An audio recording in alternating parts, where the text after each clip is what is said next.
if I take these hands, would you cancel all your plans? I got all the plans for you.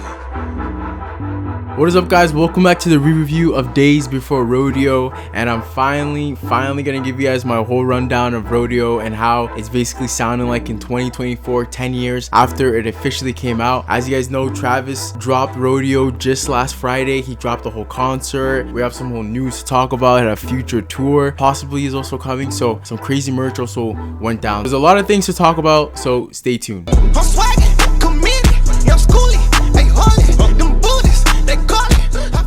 So he basically dropped a 12-pack track list, and obviously, if you guys know the track list to Days Before Rodeo, it's already some great, amazing classic songs like the intro, the prayer, one of Travis's best ever intros. You have Drugs, You Should Try It. If you ask any Travis Scott fan, that's literally in their top 10, top 5 ever Travis Scott song to exist. You have songs like Mamacita. He performs that at every concert, so this album was amazing. We had some songs that a lot of people were waiting on to be on streaming platforms like Gray. He has songs like Basement Freestyle, Sloppy Toppy, Skyfall. There's a lot of songs that we were waiting on, and not only that, but he also dropped a deluxe version to this pack as well. He dropped a 5-song deluxe version. So the 5 songs that he dropped that were highly anticipated to come out were Most CD, Flexologist, Serenade, a whole lot of change, Yeah and Too Many Chances, and there's at least 3 songs in there that I've been waiting for a long time. Yeah already is probably the most anticipated one out of the bunch. Obviously it has Young Thug on it. They released a snippet of them creating the song back in 2016, and obviously it kind of leaked part of the song and it never really came out until last Friday, so very excited for that one to come out. Too Many Chances also came out. You guys have probably heard it in the background of some of my videos. I really love this song. Thank you for this guy to actually release this shit. Serenade is at least it is a very favorite one I have as well. It's just amazing, very calming. I love it. Most Travis Scott fans were waiting for this one as well.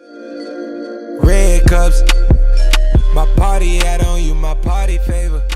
Another thing that Travis did do as well on the release of the Days Before Rodeo was the merch, and you know he's always gonna come in with the merch whenever he's releasing anything, shoes, music, whatever it is. Merch is gonna be beside it. It's almost like the fries and the drink to your whole combo meal. He released the merch. Some of the merch was some very interesting kind of collector's piece. He released one with Young Thug, some free Young Thug merch. He also released some Spider merch, which is gonna be going for at least $600-700. I know that for sure. But the merch looks amazing. Not only just the Young Thug collab, but you also released some independent merch, some No Bystander merch, some Old Days merch. Literally, it's gonna sell like insane, and it's just some nice collector's piece. So go get you guys some merch. Go get you guys those boxes. You can feel it in the streets on a day like this.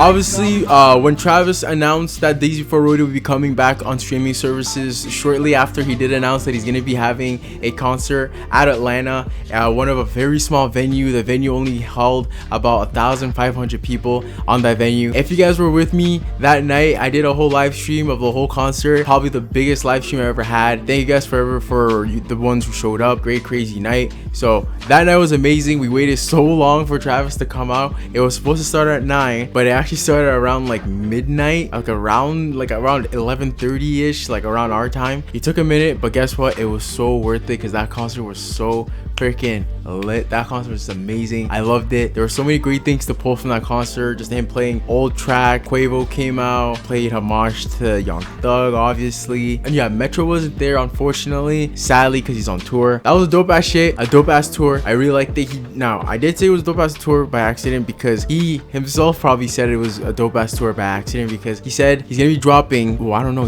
I'm gonna play the clip of him saying it himself.